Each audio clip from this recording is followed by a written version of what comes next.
तो आइए हमारे साथ एक युवा हैं और युवा से जानते हैं कि क्या उनकी राय है इस बार चुनाव को लेकर। जी बताएं, इस बार किसे चुनेंगे आप? देखिए, 2022 हम का तो चुनाव है, आपके पास मौका है। जी, जी। जी, हम तो अखिलेश यादव को ही चुनेंगे। क्या वजह रही? अखिलेश यादव को चुनने की वजह ये रहेगी, सबसे बड़ी बात, हम मऊ शहर के रहने वाले हैं। यहाँ बुनकरों की तादाद सबसे ज़्यादा है और बुनकरों के लिए जो समाजवादी पार्टी सरकार ने की, वो किसी अब तक ने नहीं किया। अब देखिए, पिछले 18 महीने से बुनकरों का जो पासबुक है, जिस पे वो उनका घर पूरा चलता है, उसमें बंद कर रखा है। वो आज आएगा जियो, कल आएगा जियो, बस यही सब चलता रहा। लेकिन अभी तक उनके बिल का जो मसला है वो हल नहीं, उनके कर्जदार बढ़ते जा रहे तो हैं वो। पासबुक तो जीविकोपार्जन चलाने के लिए, एक व्यवसाय करने के लिए दिया गया था, ना जी, कि जी। घर चलाने के लिए। आपने नहीं, कहा तो इसमें तो सिस्टम तो जो गवर्नमेंट के किया है। मैं कह रहा हूँ कि अगर आप हमको दिए हैं कि लूम चलाने के लिए, तो हम सिर्फ लूम चलाएंगे। हम थोड़ी ना कहेंगे कि आप मशीन में चलाइए, एम्ब्रॉयडरी मशीन चलाइए, जो चलाइए। वो तो अब सरकार अपने खुद ने अलाट किया है उनको, अब उनको मंजूरी आपने दिया है, तो अब उनके साथ हमको क्यों पीस रहे हैं? तो भारतीय जनता पार्टी ने भी तो वो प्लान अभी चालू रखा है। अभी चालू रखा है, लेकिन 18 महीना हो गया है, अभी बिल नहीं जमा हो रही है। लेकिन पता नहीं कब जमा होगी और कैसे जमा होगी। और जब जमा होगी, बुनकर उस स्थिति में होगा, वो पैसा दे पाएगा कि नहीं दे पाएगा, ये सब बड़ी बात है। और एक बुनकर है जो 200 रुपये 250 रुपये यही कमाता है एक रोज़ में, और वो 18,000 2,000 या 5,000 जितना भी बकाया निकल जाए तो कहाँ से एक साथ देगा? इस बार सदर सीट से किसे चुनेंगे आप लोग? आप युवा देखिए, हैं। सदर सीट से समाजवादी पार्टी से जो भी आएगा हम उसको चुनेंगे। मुख्तार अंसारी। जो भी आएगा हम पार्टी के साथ हैं, पार्टी के ही सिंबल पर वोट देंगे। रोजगार को लेकर क्या कहना चाहेंगे? रोज़गार तो यूपी में कोई रोज़गार नहीं है, कोई रोज़गार नहीं है। अगर कोई वैकेंसी भी आती है तो मान लीजिए 500 वैकेंसी है तो 1 लाख उस पर बैठते हैं, और उसमें क्या होता है, आधी सीट तो रिजर्व होती है, उस पर घूस लेके देके जैसे भी उनको नौकरियां मिलती हैं। समाजवादी पार्टी पर भी तो तमाम आरोप लगते हैं कि पैसे लेकर सीटें दी गई, रोजगार दिया गया, वैकेंसियां निकाली। ठीक है, कई सारी परीक्षाएं निरस्त तक हो गई। निरस्त हुई हैं, लेकिन भर्तियां कंटिन्यू होती थी, भर्तियां रुकती नहीं थी। अब शिक्षा मित्र तो देख लीजिए, उनको बेवजह लाठियाँ बरसाई जाती विधानसभा के सामने।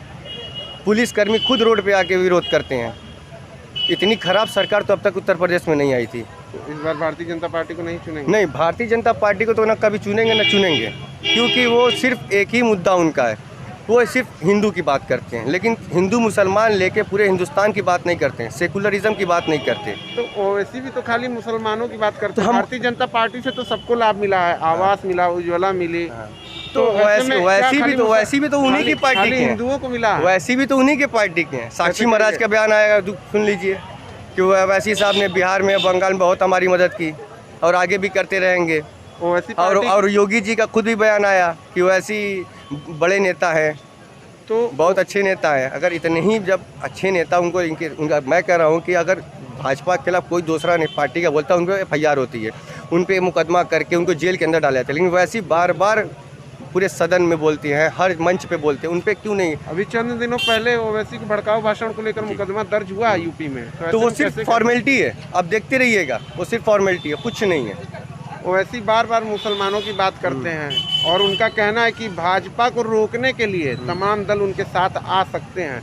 तो कैसे आप कहेंगे भाजपा प्रेमी हैं, भाजपा के लिए ट्रम्प कार्ड हैं? अच्छा, ये बताइए, मोदी जी सिर्फ हिंदू की बात करते हैं, योगी जी हिंदू की बात करते हैं, ओवैसी जी आते हैं मुसलमान की बात करते हैं, तो हिंदुस्तान को लेकर चलने वाले कौन बात करेगा?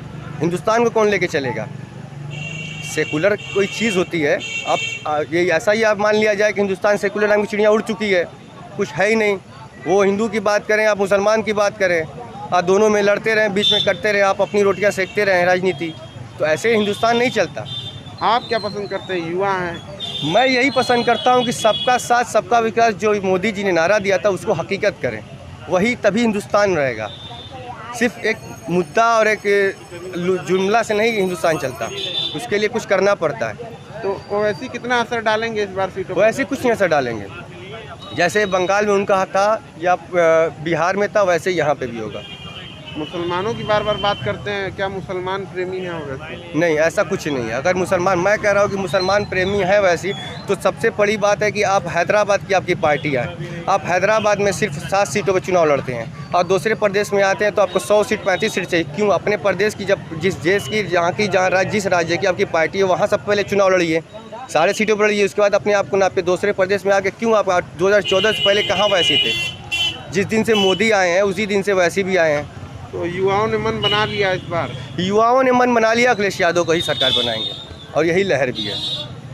तो देखा आपने कि रोजगार के मुद्दे पर युवा काफ़ी भड़के हुए हैं और देखना ये है कि क्या 2022 में समाजवादी की साइकिल आती है या कमल का फूल खिलता है।